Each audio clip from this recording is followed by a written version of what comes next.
8ನೇ ತರಗತಿ Marusinchana student handbook ಇಂಗ್ಲೀಷ್ನ worksheet number 31 ಹಾಗೂ 32 ಆಕ್ಟಿವಿಟೀಸ್ನ key answers ಈ ವಿಡಿಯೋದಲ್ಲಿ. ವರ್ಕ್ಶೀಟ್ ನಂಬರ್ 31 ಟಾಪಿಕನ್ನು ನೋಡಿದಾಗ ಲ್ಯಾಂಗ್ವೇಜ್ ಫಂಕ್ಷನ್ಸನ್ನು ನೀಡಲಾಗಿದೆ. ಇಲ್ಲಿ ಆಕ್ಟಿವಿಟಿ 1ನಲ್ಲಿ conversation given below, identify the language function of the underlined phrases. ಇಲ್ಲಿ ಮೊದಲನೇ ಕನ್ವರ್ಸೇಷನಲ್ಲಿ ಅಂಡರ್ಲೈನ್ ಮಾಡಿರ್ತಕ್ಕಂಥ phrase could you tell me the way to railway station. ಈ ಒಂದು ಫ್ರೇಸನ್ನು ನೋಡಿದಾಗ ಆಸ್ಕಿಂಗ್ ಡೈರೆಕ್ಷನ್ಸ್, ದಾರಿಯನ್ನು ಕೇಳ್ತಾ ಇರತಕ್ಕಂತಹ ಲ್ಯಾಂಗ್ವೇಜ್ ಫಂಕ್ಷನ್ ಆಗುತ್ತೆ. ಇನ್ನು ಎರಡನೇ ಕನ್ವರ್ಸೇಷನ್ಗೆ ಬಂದಾಗ Mohan, good morning Chandru, congratulation to you for your achievement in the examination. ಇದು ವಿಶ್ ಮಾಡ್ತಾ ಇರ್ತಕ್ಕಂಥದ್ದು. ನಂತರ ಕನ್ವರ್ಸೇಷನ್ 3ಗೆ ಬಂದಾಗ Suman, that bag is heavy, can you give that bag to me. ಇದು ಆಸ್ಕಿಂಗ್ ಹೆಲ್ಪ್. ನಂತರ ಬಂದಾಗ activity 2 match the expression with their function. ಇಲ್ಲಿ could you close the door please, ಇದು ರಿಕ್ವೆಸ್ಟಿಂಗ್ ಆಗುತ್ತೆ. I like it the most, ಇದು obligation. Good morning Jaya, greeting someone. Oh sorry, I cannot do that, ಇದು ಬಂದು refusing. You must do that work in time, ಇದು expressing preference. It's my mistake, I am sorry for that, apologising, ಕ್ಷಮೆಯನ್ನು ಕೇಳ್ತಕ್ಕಂಥದ್ದು. Activity 3ಗೆ ಬಂದಾಗ ಇಲ್ಲಿ the language functions expressed in these images are given below, write them in the given space ಅಂತ ನೀಡಿದೆ. ಇಲ್ಲಿ ಕೆಳಗಡೆ explaining, refusing, complaining, introducing others, greeting each other ಅಂತ ನೀಡಿದೆ. ಮೊದಲನೇದಾಗಿ ಆ ವ್ಯಕ್ತಿ ಬೇಡ ಅನ್ನೋ ರೀತಿ ತೋರಿಸ್ತಾ ಇದ್ದಾರೆ, ಅದು ರೆಫ್ಯೂಸಿಂಗ್. ನಂತರ ಟೀಚರ್ ಬೋರ್ಡ್ ಹತ್ರ ನಿಂತಿರ್ತಕ್ಕಂಥದ್ದು ಎಕ್ಸ್ಪ್ಲೈನಿಂಗ್. ಇಬ್ಬರು ಸಹ ಶೇಕ್ ಹ್ಯಾಂಡ್ ಮಾಡ್ತಾ ಇದ್ದಾರೆ, ಅದು ಗ್ರೀಟಿಂಗ್ ಈಚ್ ಅದರ್. ಒಬ್ಬರು ನಿಂತು ತೋರಿಸಿ ಹೇಳ್ತಾ ಇರ್ತಕ್ಕಂಥ ಚಿತ್ರ ಇದೆ, ಅದು ಇಂಟ್ರೊಡ್ಯೂಸಿಂಗ್ ಅದರ್ಸ್. ಮತ್ತು ಇಬ್ಬರು ಹೆಂಗಸರು ಜಗಳ ಮಾಡ್ತಾ ಇದ್ದಾರೆ, ಅದು ಕಂಪ್ಲೈನಿಂಗ್. ನಂತರ ವರ್ಕ್ಶೀಟ್ ನಂಬರ್ 32ಗೆ ಬಂದಾಗ ಇಲ್ಲಿ ಆರ್ಟಿಕಲ್ಸ್ ಟಾಪಿಕನ್ನು ನೀಡಿದೆ. ಮೊದಲನೇ activity rewrite the about dialogues inserting a, an or the wherever they are required ಅಂತ ನೀಡಿದೆ. ಇಲ್ಲಿ ನೋಡಿದಾಗ hey, do you see puppy around? Yeah, I saw adorable puppy in the corner. What was it? Same puppy that's always wandering here?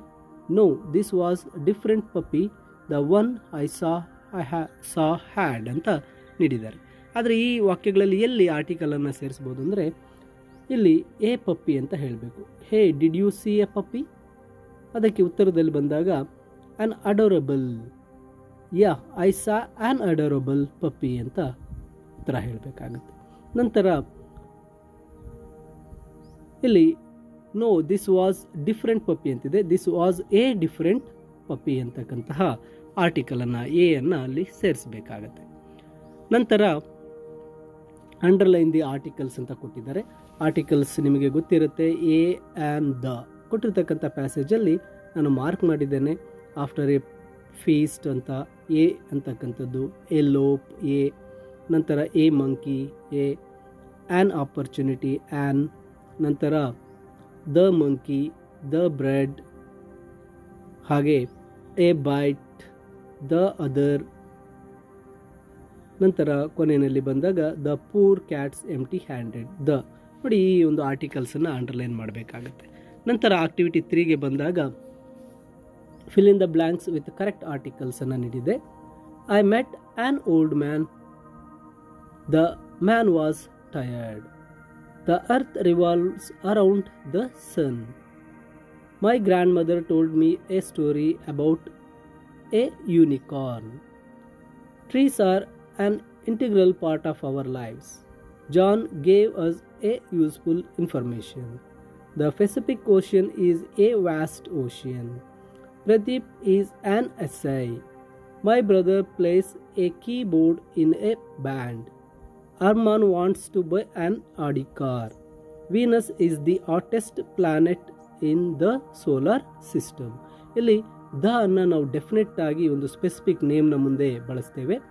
A ಮತ್ತು ಆ್ಯನನ್ನು ಬಳಸಬೇಕಾದ್ರೆ A ಅನ್ನು ಯಾವ ಪದವು specific ಒಂದು definite ಆಗಿರ್ತಕ್ಕಂಥ ವರ್ಡ್ ಇಲ್ಲದೆ ಇರತಕ್ಕಂಥ ಸಮಯದಲ್ಲಿ ಆ ಒಂದು ಪದ ಕನ್ನಡದಲ್ಲಿ ಖಾನಿಂದ ಲಾವರೆಗೂ ಆ ಮೊದಲ ಅಕ್ಷರ ಪ್ರೊನೌನ್ಸ್ ಮಾಡಿದಾಗ ಏನು ಬಳಸ್ತೇವೆ, ಮತ್ತು ಆ್ಯನನ್ನು ಓವೆಲ್ ಸೌಂಡ್ ಸ್ವರದ ಮುಂದೆ ಬಳಸ್ತೀವಿ. ಕನ್ನಡದಲ್ಲಿ ಆ ಇಂದ ಅಮಹ ಆ ಮೊದಲ ಅಕ್ಷರವನ್ನು ಓದಿದಾಗ ಸ್ವರ ಬಂದಾಗ ಆ್ಯನನ್ನು ಬಳಸ್ತೇವೆ. ಇನ್ನು ಆಕ್ಟಿವಿಟಿ 4ಗೆ ಬಂದಾಗ some articles are missing in the following paragraph.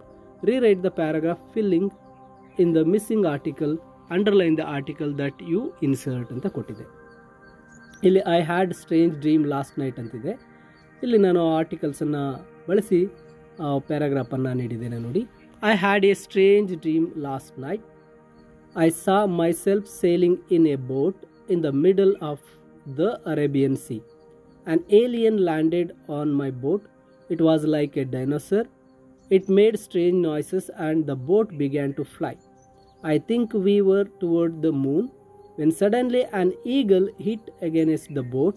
The boat fell into the sea and I fell with a thump, hurting my head, not into the sea but onto the floor. ನೋಡಿ, ಇಲ್ಲೆಲ್ಲ ಒಂದು ಆರ್ಟಿಕಲ್ಸನ್ನು ತುಂಬಿ ಈ ಒಂದು ಪ್ಯಾಸೇಜನ್ನು ಇಲ್ಲಿ ಸರಿಯಾಗಿ ಬರೆದಿರ್ತೇನೆ.